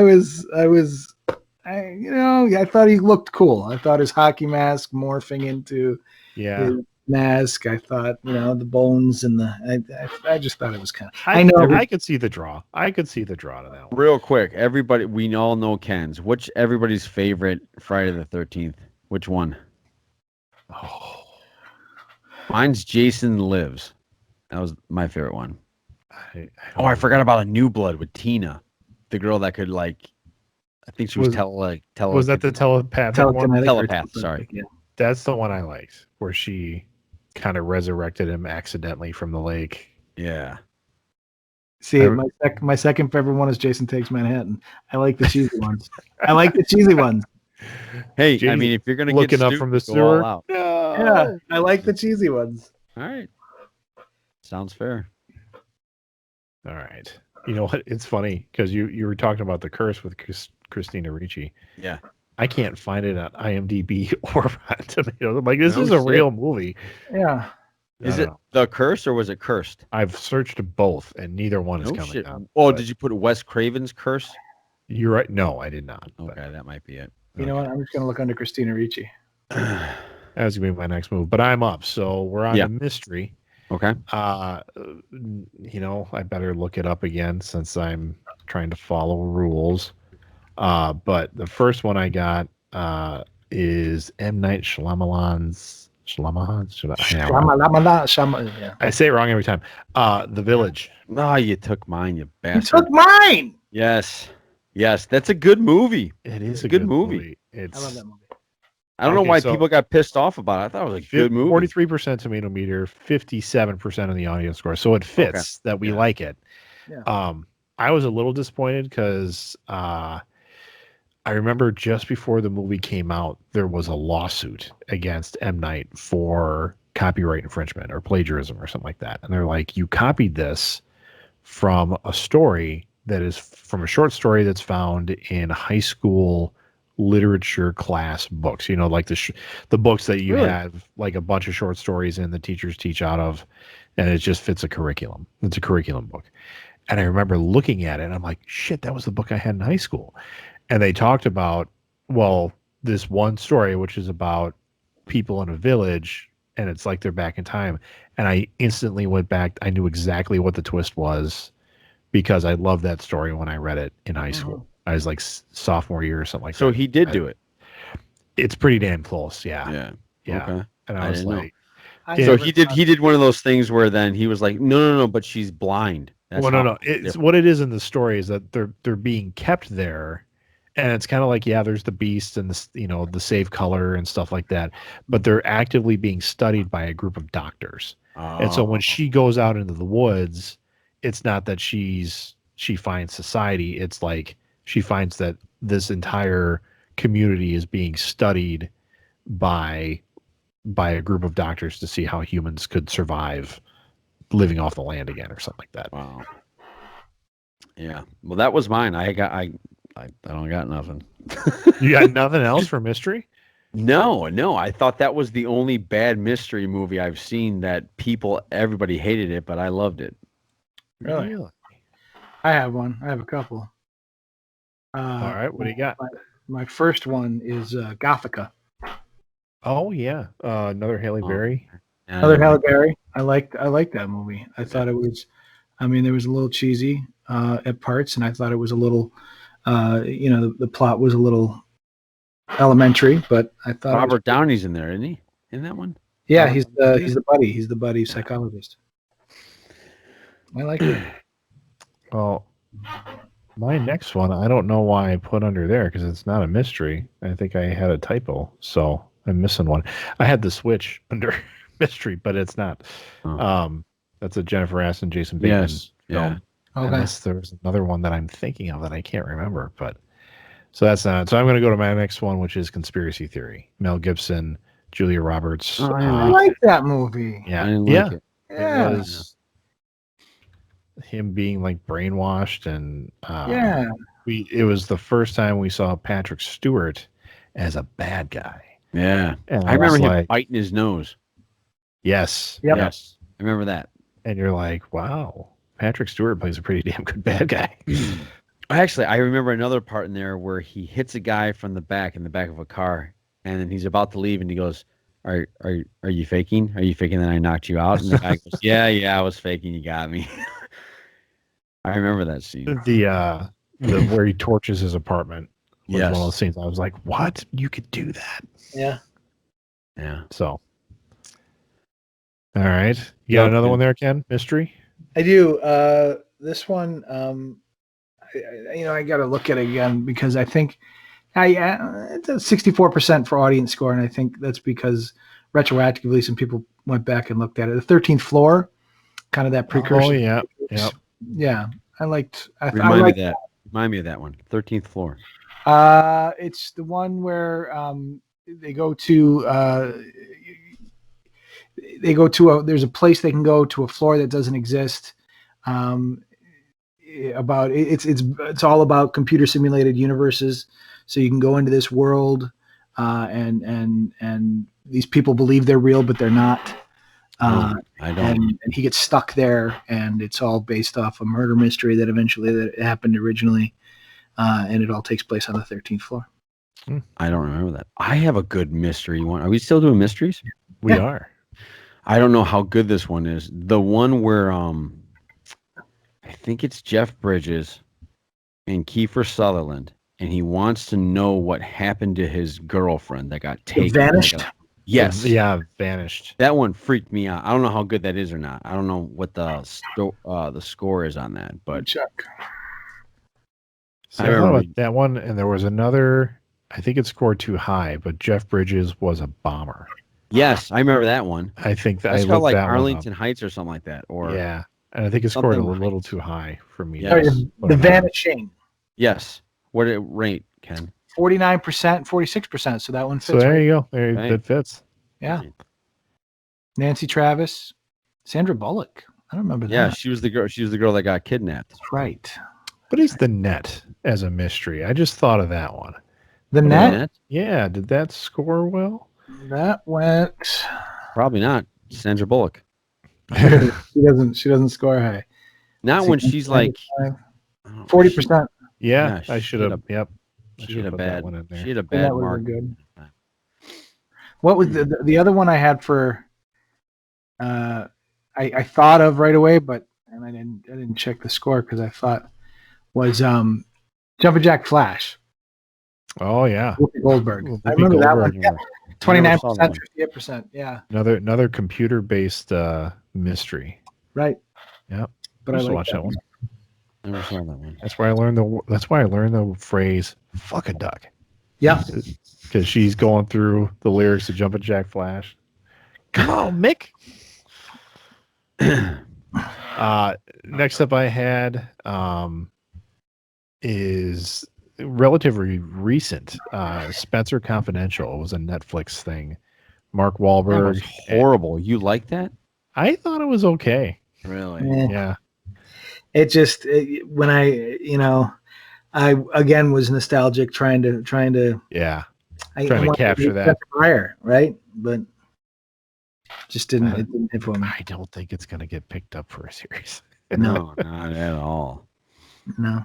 Because I'm looking at it, because I looked up the net, another mystery that I actually liked, and it looks like other people did too, but it got panned, was The Saint. Val Kilmer, Elizabeth Shue. I didn't like that. Yeah, I didn't like that got panned? Really? Yeah. Well, critics panned it at 30%, but audiences liked it at 63%. I love that movie. Yeah, I didn't. I think it's a good little mystery. I don't know. It's a slow burn, is what it is. It's not high action. It's not, there's Elizabeth Shue isn't like over sexualized or anything in the film. I just thought it was a good movie. I got a crush. What you looking at there, Ken? Spies Like Us, 32%, 56% audience score. I agree. What is the matter with people? I agree with that. Come on. You didn't like Spies Like Us? No, not really. I thought it was over the top, to be honest. What's a picture? It's B-roll. I thought it was over. I was looking at that because I was looking at Air America, which I don't know if that truly is a mystery, but Air America was another one that I kind of like. I actually liked Air America. Yeah. All right, up to the next ones. I had a hard time with this one. It's romance? The romance category. Yeah. Because even the ones I immediately thought of, I'm like, nope, that's score too high, score too high, score too high. I tell you, Empire Records was in my romance section. See, I had a hard time placing that of where to put it, but I think it could live definitely in romance as well. But would you put those sappy teenage movies in? Like She's All That? Is that a romance? I was looking at I looked at some of those. She's All That is technically on that level. The first one I came up with was called Valentine's Day, which was done in the same time as like Love Actually, where it was like vignettes of people, and they all kind of tie together. Was that good? I liked it, I guess. I mean, like most of the stories in there, I was like, most of the stories, I'm like, okay. Scarlett Johansson plays the other woman to I remember this movie what's his name? Bradley Cooper. Bradley Cooper's, and you watch it and you're like, it's compelling enough to watch. I mean, that was my kind of take on it. I'm like, this is good enough to watch. Yeah. So, but it didn't score well. No. Yeah. What do you got, Ken? My first one, I guess it technically could be a comedy, but there was romance in it. Is so this movie came out in 1985, has a young Jim Carrey in it. It's called Once Bitten. Yes, that would fit in fantasy as well. I guess it would, yeah. Is that when he turns into a vampire? Not quite, but yes. Almost. He gets his first bite, but he never gets the second bite, which actually makes him a full vampire. Oh, I thought it was 3. He needed 3. Was it 3? Maybe. Yeah, he gets the first one, then he gets the second one in like a dressing room or like a changing room, and then they block the third one because he has the sex. Yeah, he has the sex with. I don't even know her name, but I thought she was smoking hot in that film. It was Karen Coppins. That was Robin Pierce, right? Karen Coppins. Lauren Hutton was the Countess. Yeah, Karen Coppins, I think, was the. And I had nothing, no feelings towards the vampire at all. The succubus. I was like, nope, going for the brunette. Yeah. That was my top one. But that was like one of his first films where he was still doing like the rubber face kind of stuff, and which he did for the next 30 years. It's true. You got one, John? I do. Do you guys remember Mannequin? Yeah. Okay. Yes. Thank you for bringing this up because I just got out of Cruella, and the way there's a moment in there, and I was like, "Holy shit! Is this just going to be a Mannequin ripoff?" Because she does like a window dressing kind of like she's in this high end London, shopping or department store. Okay. And she's a more or less a janitor, and she's trying to break into fashion design, and they're not letting her. And she's there late one night. She raids a liquor cabinet, and then she completely redoes this window treatment. And she wakes up the next day kind of hungover with this new window dressing that is drawing all this kind of attention. And I was like, holy shit, this is Mannequin. Yeah. Yeah. It goes off the rails after that. But yeah, I had that moment. That's funny. That movie popped in my head twice today. I was like, fucking Mannequin? Really? Mannequin. I remember that. I even liked Mannequin too, On the Move. On the Move.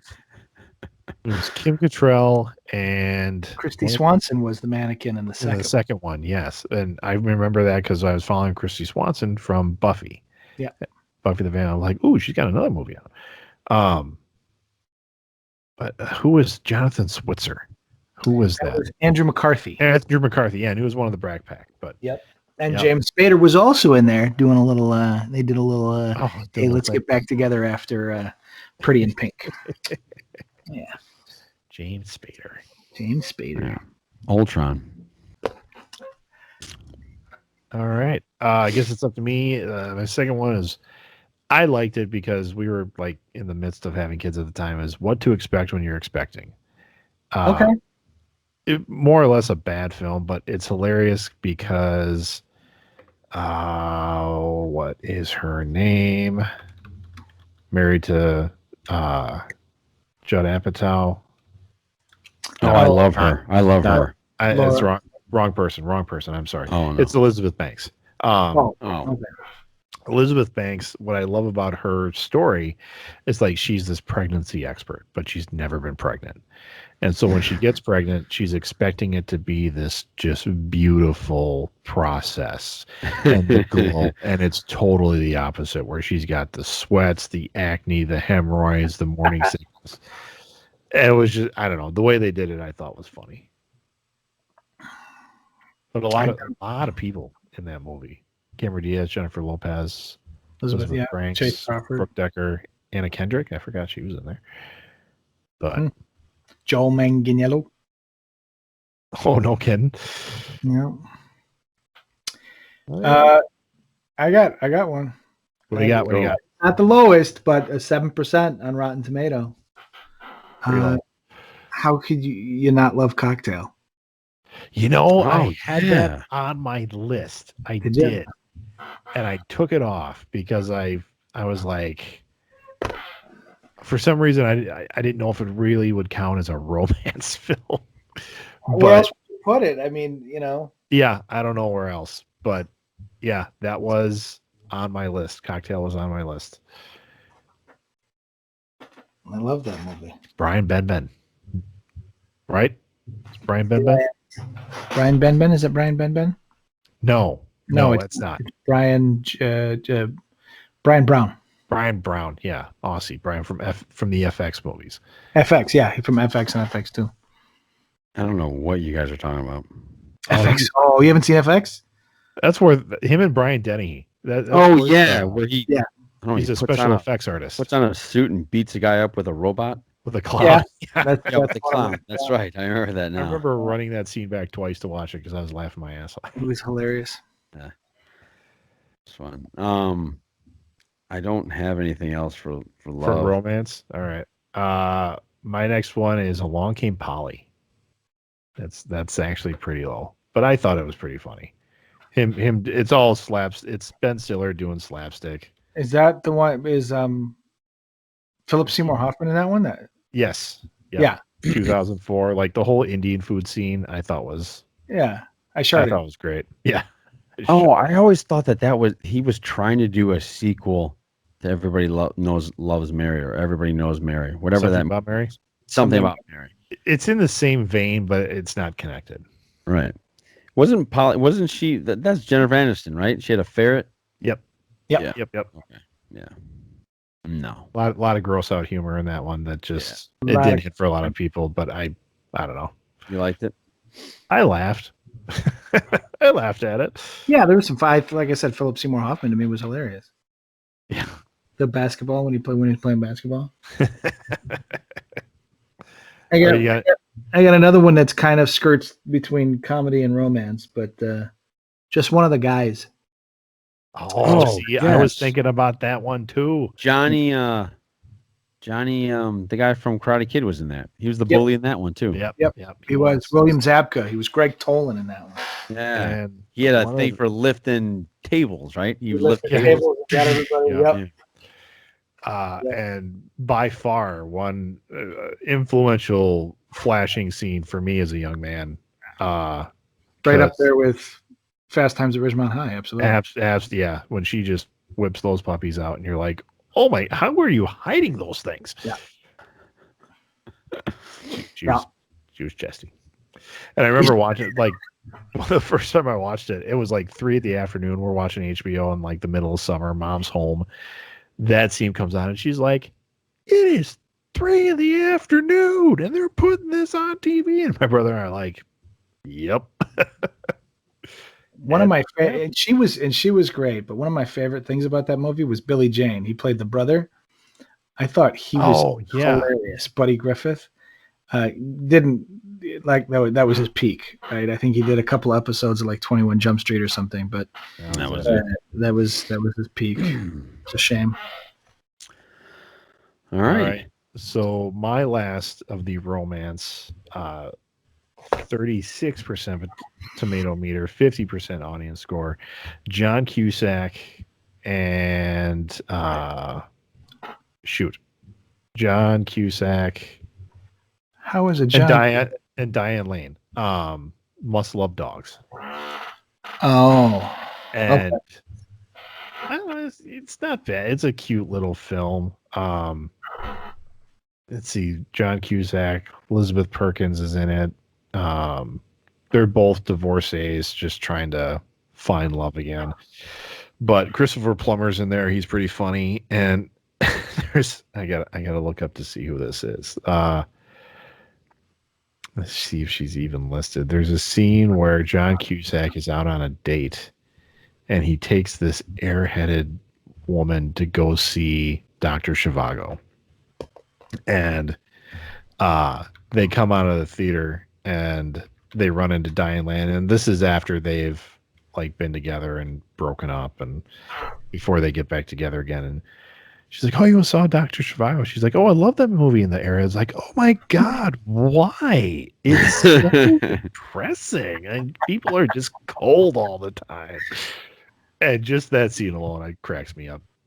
But it's a cute movie. I like it. It is a cute movie. I do remember that one. That is a cute movie. One I was gonna mention, but it was a little too high. Was Secret of My Success. Oh, see, I like that movie too. Do you remember that one, John? That's Michael J. Fox, right? Michael J. Fox. It's a great one. I loved it. It was a great one. A good double feature for that one would be Working Girl. Yep. Yeah. Absolutely. Right. All right, so we're on to our last category here, which is thriller. And if you're wondering where I got these categories from, I really just Googled popular movie categories, and these were the top ones. So yeah, I could have broken out fantasy into sci-fi and blah, blah, blah, but I didn't. So first up for thriller, and I like this one, is Cellular with Kim Basinger and that was a great one. Chris Evans, yeah. And Jason Statham.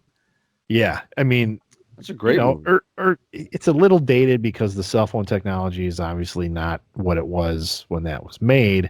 Right. But and it's one of those movies that I was surprised because I was like, this Chris Evans guy, the only thing I had seen him in at that point was not another teen movie. Not another teen movie. And I was like, oh, this guy, what's he going to be? I'm like, oh, he's pretty good. He can act. So that's why that one made my list. Okay. So you got a thriller, Ken? I do. It's close. It's skirting the line of being off. So, Basic Instinct. I I'll admit the only reason I was remotely saw that movie was because I was a horny right. kid. Sure, absolutely. That's the reason I watched it. But the story itself is actually pretty good. You know what? I I'd didn't have know to there go was back a and watch story. it because I have no idea what the story itself is. It's all about this woman who, there's this woman out there killing her lovers, and it just happens to match up with a book that's been written by this woman that he goes to talk about this process, and it happens to be her, and she seduces him, and it's actually a pretty. Now, granted, the white dress scene is fantastic, but the story itself isn't bad. Yeah, I think that the story itself totally gets lost in the controversy of that scene. For our age, yes. Yeah. Yes. For our age, yes. When that came highly out, parodied scene. I remember that. Wow. And I remember actually having to sit in the front row of that one. Oh, really? Because it was so packed. I bet. In the front row, I was like this. Total. I enjoyed every minute of her. Well, I remember watching it on VHS, and I literally, the scene comes and goes, and I'm like, did I blink? I missed it. I must have missed it because I didn't see anything. What part? During the white dress scene. Oh, the white dress scene. Yeah, the part that freaked me out is the first time I was introduced to rough sex. Was the first time where he had that psychiatrist that was like his friend. Oh yeah. And he just comes into her house and just starts basically attacking her. And I'm like, oh, he's mean. Oh, wait a minute. She's liking it. She likes this. What's going on? Yeah. It's the first time I was ever introduced to rough sex. Well, it's the first time I looked at Jean Triplehorn in a different way too. Yes, there you go. Oh, she is kind of. There you go. Dang. All right, Johnny, you got one? I do. This was a mystery to me because I didn't know who the killer was. It's an old one. And it right on the border. It was a 45% 50 for audience. Was Runaway with with Tom Selleck. Tom Selleck and Gene. What's his last name? What's Gene's last name? From Gene Simmons. Yes. Yeah, Gene Simmons. Yes. Robot spiders. Those little robot spiders and the bullets Scared that were heat signature or something like that. Remember that bullets? The bullets scared me. Yeah. The bullets that would. They were heat seeking bullets or something like that. I was scared of that movie as a kid. Yeah. But yeah. Next up for me is a movie I don't know if you guys have even heard of because it's 22% tomato meter, 30% audience. Bruce Willis, 1994, Color of Night. Color of Night. Color of Night. I did like Striking Distance as well, though. I thought that was a good movie. I wonder what that's. Color of Night is it became famous because you get a little peek at his pee-pee. In a pool scene, and a little swimming scene. It kind of flaps on the screen there for a millisecond. It ends up being like a split personality kind of story, but and there is a ton of sex in this film. And in '94, I was working at a video store and I got like the screener copy, and I watched it and I was like, well, actually, the story's really good. And I remember I took it to a party. Where it was like a movie watching party, and like all the girls that were there were like, "You're a fucking pervert. Like, why would you bring this movie?" I'm like, no. Just hear me out. Read the articles. Read the articles. Well, I'm just like, the actual mystery is good. So forget about that part. Let's just watch. And at the end, they're like, okay, yeah, the mystery was pretty good, but still not a good move to take that movie. I disagree with all of that. The only best part was sex. That was a stupid movie. I still liked it, but it was really stupid. If you actually listen to the plot, it's ridiculous. It's a stupid plot. He goes to visit a friend who gets killed, and then he decides to just live in that guy's house and start running his practice. No. He has a breakdown because he's a therapist, Right. and his patient commits suicide. Right. And so then, he goes lives in his friend's house After his friend is murdered. Is his friend murdered? Yes, his friend gets murdered, and he ends up living in the house and ends up like taking over that guy's patients. Yeah, okay. It's a stupid fucking. You're plot. right. You're right. All right, what else you guys got? But there's sex in it, so that's appreciated at that age. Well, at thrillers, it's all about sex, right? I mean, that's what my next right. Yeah, Oh. there you go. And working at a video store in the 90s, just the stream of like, was it Tawny Sweeten or well, there was Tawny Katane, but then there was this one blonde woman who was just in a slew of like bad thriller films, and it was just all about her getting naked. Well, I'll have to look up and see what that was. Jane March too, from The Color of Night. She did. Sharon Stone. Yeah. Sharon Stone is another one. That's what she was known for. Let's get them naked. Yeah. My next thriller is again. It was having difficulty finding low ones because when you've got that much sex, people tend to like it. But Disclosure, another Michael Douglas. Oh, anymore. That was like a hidden gem. That's a Michael Crichton. Yep. Oh, that's with Demi Moore. Demi Moore, yeah. Yep. Where she's the boss. Yes. Who comes on to him. Yes. And they got the whole computers again. It's all about he's a computer guy, and they built this 3D system where you can go into the files, and they're there, and they sold it as it was this reverse sexual harassment, right? Which is what they called it at the time. It's just sexual harassment now, either way. But they sold it like that was the actual plot, and then they snuck in this actually really cool corporate espionage plot to it. Yeah. And I actually listened to, there's a great podcast called How Did This Get Made? And they covered that one.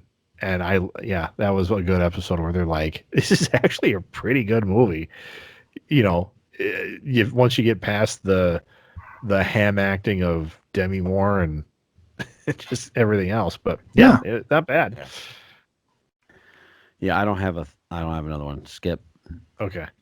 After Color of Night, now, not the remake, but the original Korean film Old Boy. That didn't get good. Yeah, I was going to say that. You know what? I'm going to look it up again because that was on one of those lists. The old one probably didn't. I mean, the new one probably didn't get a good reviews. You know what? I kind of wonder if they didn't mix it. Okay, yeah, the original actually has really great reviews. Yeah, 81 and 94. But I think they had the cover art or the movie poster for the original, and I think because I had it down as like in the 30s. But I think that's what the remake is. Yeah. The Josh Brolin one's at 39. Yeah. So. What did you think of that? Because I know you were a big fan of the first one. What did you think of that one with Brolin? Greg? It was terrible. It was terrible. Yeah. I mean, it was a terrible remake. I don't know why he ever did it. And to me, it's one of those things where you're like, don't remake movies that don't need to be remade. I mean, that was just an absolute money grab. And the original Old Boy, they couldn't even come close to the scenes that they had in that one where the guy's eating a live octopus on camera. Right. You know, you couldn't do that in an American film. No. Yeah. So, any more thrillers? I mean, Striking Distance was the other one I was thinking about. Striking, I like that. I actually like that movie. Yeah. Do too. Yeah. I like that movie. The last one I have, and I want to make sure it's also correct. Yeah, it's at a 47% tomato meter, 60% audience score. It's a new one, 2020, Underwater. I like that. What'd you say? You liked it? I liked it, yes. Yeah, I thought it was a good film. Have you heard of it, Ken? I have not seen that one yet, no. Well, you'll like it, Ken. You'll see it. Yeah, it's a sci-fi, like underwater, like underwater mining facility. So they are deep underwater. Think like Abyss type level. And the film opens up with an earthquake, and this underwater facility is imploding. Yes. And people are just running for their lives. And it does. I felt that it did a really good job of incorporating that claustrophobic feeling, being underwater and the darkness and the cold and the wet. So Kristen Stewart, T.J. Miller, yeah, Vincent Cassell, I like him. Yeah, you should watch it. It's a good. I'm not going to ruin it for you, but it's a good one. I liked it. Yeah, it ended up being a very good film for me. Just wanted to throw out. I had two of them, and I'm guessing that the audience score is higher on this, but no, the tomato rating was low on this. The Shooter with Mark Wahlberg. Really? I thought that was a fantastic movie. Yeah, well, they made a TV series out of it because it was. I thought it was popular. Yeah, I don't know what the 47% tomato meter. 80% for the audience. Okay, so the audience liked it. Yeah, audience liked it. So hey, wait, while you're there, Greg, this is the last one for me. Sure. Sahara. I actually really like it. I almost put that on my Indiana list. Jones or anything like that. But Ken, you don't know. My wife prefers that over any other Indiana Jones movie. She loves Sahara. I think we talked about this at one point. Okay. Yeah. Okay. I believe your response was you should leave her. What's the other one with what's the sidekick's name? Zahn, Steve Zahn. The Getaway, where they're on Hawaii. That one? Is it the one where he pretends to be somebody else? Yeah. That was one where you thought that's a good mystery one. The Getaway. That's what I'm thinking of. Where Steve's on, and I think it's Mila Jovovich, the girl that's always in Resident Evil. Mila Jovovich. Yes. And what's his name from? He was wearing Boba Fett's outfit in Timothy Oliphant. Yeah. Thank you. Really? Yeah. I love Chris Hemsworth is in there too. He's that one like guy in the beginning that you're like, oh, that guy's trouble. That's right. And then he gets killed immediately. Yes. Oh. Yes. What was it called again? The Getaway, I thought. Getaway. It's a 90s film? No, it was right around the same time as Sahara. So it would have been late 90s, early 2000s. Yeah. Well, I can tell you, Steve Zahn. Sahara was a 38% tomato meter, 53%. Ah, damn it. Okay. A perfect getaway. A perfect getaway. That's it. Yes. Oh, wait. Maybe I have seen that. I like that. Me too. I had no idea it was going to go the way it went. Right. Yes. 2009. And that one got 62 and 52. So it was pretty well liked by critics, but yeah, I like that movie. Me too. You know what? Steve Zahn doesn't get enough love. No, Absolutely he doesn't. No, he doesn't. Absolutely. And he had such range too. Yes. Like in this movie, he goes across the board and ends, I'm not going to tell you if you're going to watch it, but he has range in here. But then he did the Diary of a Wimpy Kid, where he played the dad, and the other, Daddy Daycare, where he's in there. He's the goofy guy. He can do goofy. He can do serious. He's got good range. He can. Yeah. He's got great range. For a thriller that I like, and again got no love, it was Richard Gere and Topher Grace, The Double. I don't know. I've never heard of it. Yeah, it's a 21% tomato meter, 33% audience score. But Topher Grace pulling a serious. It's all about rooting out double agents in DC. Oh wow! Like Russian double agents, and it was a fantastic film. Wow, I might have to check that out. I never heard. I thought it was good. Yeah, Martin Sheen. I do remember that one. I can give it another try. What was the other one with Richard Gere? That the Jackal? Oh, I like the Jackal. Me too. Replace the With Bruce Willis as the Jackal. Yeah. Came out. There was another one, The Assassins, with Antonio Banderas, and wasn't that Sylvester Stallone? Sylvester Stallone. Yeah. I don't know if it was panned. I remember liking it. Well, the Jackal is 23 and 52. Okay. What's Assassins? 95. Yeah. 1995 that came out. 16% and 45 for audience. Wow. I like that movie. That was a good movie. Yeah, I do too. Wow. Kiss the Girls was panned too. Kiss the Girls is great. Yeah, it's a Is that with Ashley Judd? Yeah, Ashley Judd and Morgan Freeman. Morgan Freeman. It's an Alex Cross novel. Yeah. Fantastic movie. They got me too because I didn't know who it was. I'm falling down the. Yeah, this is a rabbit hole you can go down. Black Rain. Quick. Black Rain was the other one I was thinking of. I didn't like Black Rain. You didn't like Black Rain? No, I didn't. I don't know why. I didn't. I gotta watch it again. I can't. I know the movie. I can see certain scenes in my head, but I can't remember. Yakuza. Michael Douglas being all Michael Douglas-y with his mullet, almost mullet, going crazy. Toe with Yakuza. See, and that Black Rain makes me think Rising Sun.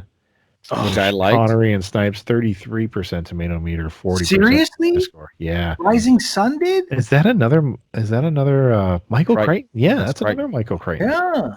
Computer intrigue and what's her name? What was her? There she is. There's a picture of her right there. Tia Carrera, thank you. Oh man. Yep, that was and actually Blitz, man. Ballroom Blitz. We thought about this. We talked about this last we did. We talked about Showdown in Little Tokyo. Yep.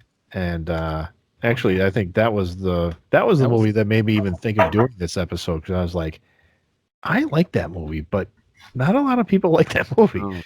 And I wanted to know Showdown in Little Tokyo, Dolph Lundgren, Brandon Lee. Yep. Kerry Tagawa, who is fantastic in everything he does. Everything. 33% tomato meter, 51% audience score. Seriously. And that was the film that made me look at Dolph Lundgren and go, because before that we saw Dolph Lundgren as the boxer, as Ivan Drago. Mm-hmm. We saw him as He-Man. And then when he came out with this, and you're like, that dude can fucking move. Like, he is a kickboxer. And then you realize that he's a championship kickboxer, an Olympian. Yeah. Right. And also a not a Rhodes Scholar, but like a he's I mean, some kind of super genius. Yeah, he should have been in Street Fighter. He should have been. Yeah. He should have been Jean-Claude Van Damme's role in Street Fighter. I would have preferred him being M. Bison, because the guy they got for M. Bison, I didn't understand that movie. Oh, Raul Julia? Julia? You didn't like his last? No, I don't. I don't have a problem with him. I have a problem with him being in that role. That's right. It was poor casting, and unfortunately, that was the last film he made. But yes, and part of the reason he looks so emaciated is because he was dying, literally dying of cancer as he was making that film. Yes. So, but anyway, all right, man. That should bring us to the end of our list. This has been a blast. This has been a blast. We should talk movies more. Greg, you have to actually tell us when we off the air, and then maybe a little, I don't know, do a little something on Instagram about what you thought of Cruella. Okay, yeah, I can put out a little. All right, so Ken, any last words? So many bad movies that are just fun to watch. People don't discount them because the critics think they're bad. Yeah, I agree with you. I would also challenge our audience to rewatch movies you thought were either good or rewatch movies that you thought were bad. Absolutely. See what happens. Absolutely. Greg? You know what? When you're going through your week and you're running into people and either you're talking movies or not, just remember, be nice to each other and don't be a douche. Truer words have never been spoken. I think there's your opening to the show. That's our closing to the show. That's always our closing. So for Ken, the Greg, this is Johnny. Everybody, thank you for listening for a 2-hour extravaganza on movies that suck, but we don't think so. So everybody, take care. Podcast out.